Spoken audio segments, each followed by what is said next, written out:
الله وبركاته. اللهم صل وسلم وبارك على سيدنا محمد. اهلا بيكم في منوعات هالة الجندي. اتمنى يا رب تكونوا بخير وصحه وسعاده.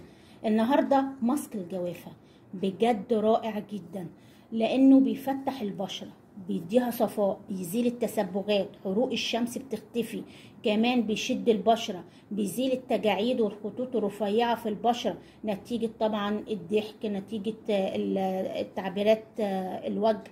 بصراحه جميل جدا.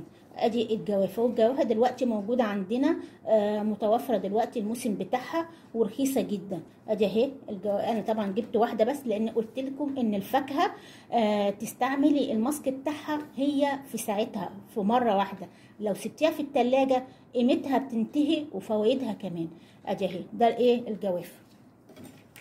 طبعا هنجيب الجوافه هقطعها دي على قد ايه مره واحده بس.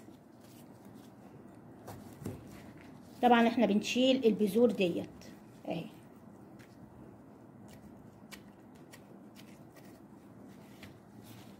انا بستخدم بس ايه الحاجات اللي ديت، وبسيب اللب اللي فيها اهي. بصوا اهي، طبعا بتقطعيها اي حاجه لانها هتتحط في الخلاط اهي.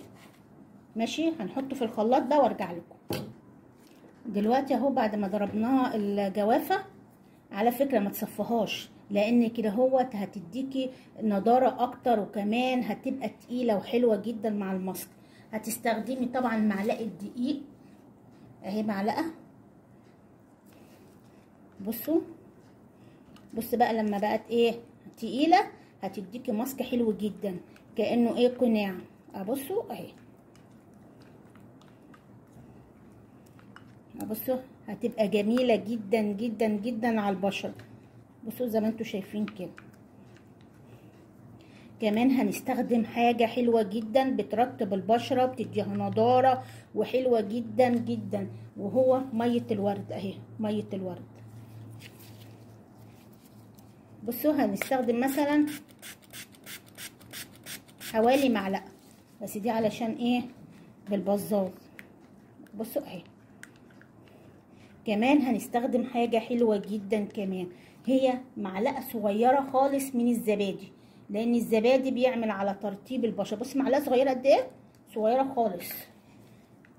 الزبادي حلو جدا بالذات للبشره الحساسه اهي. بصوا الماسك هيبقى جميل جدا جدا. ما تصفهوش زي ما انا قلت لك، لانك انت هتستخدمي كل جزء فيه اهي بتاع دوت كانه كمان سكراب. على فكره هيديكي تفتيح ونضاره بشكل ما تتخيلهوش. جربيه وانت هتشوفي بنفسك النتيجه حلوه جدا. هتشيل التسبغات، حروق الشمس، هتصفي البشره، هتشد بشرتك حلو جدا.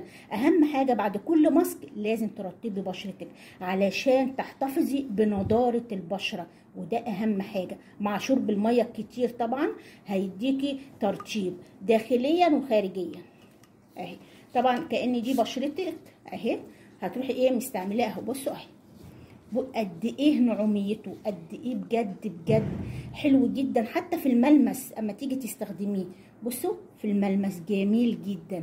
هتستخدمي طبعا المساج زي ما احنا قلنا قبل كده مهم جدا، علشان تنشطي الدورة الدموية، علشان كمان تنشطي الكولاجين اللي موجود في البشرة اهي، وتحتفظي طبعا بنضارة جامده جدا، وكأنه بشرتك كبشره الاطفال صافيه وحلوه جدا. مفيش تسبغات، مفيش اثار للحبوب، مفيش كمان اي حروق للشمس اهي. بصوا كده اهو. هتسيبيها حوالي ربع ساعه، وهتستعملي الماسك ده مرتين في الاسبوع. بجد خيال خيال خيال، ومن حاجات موجوده دايما عندنا في البيت.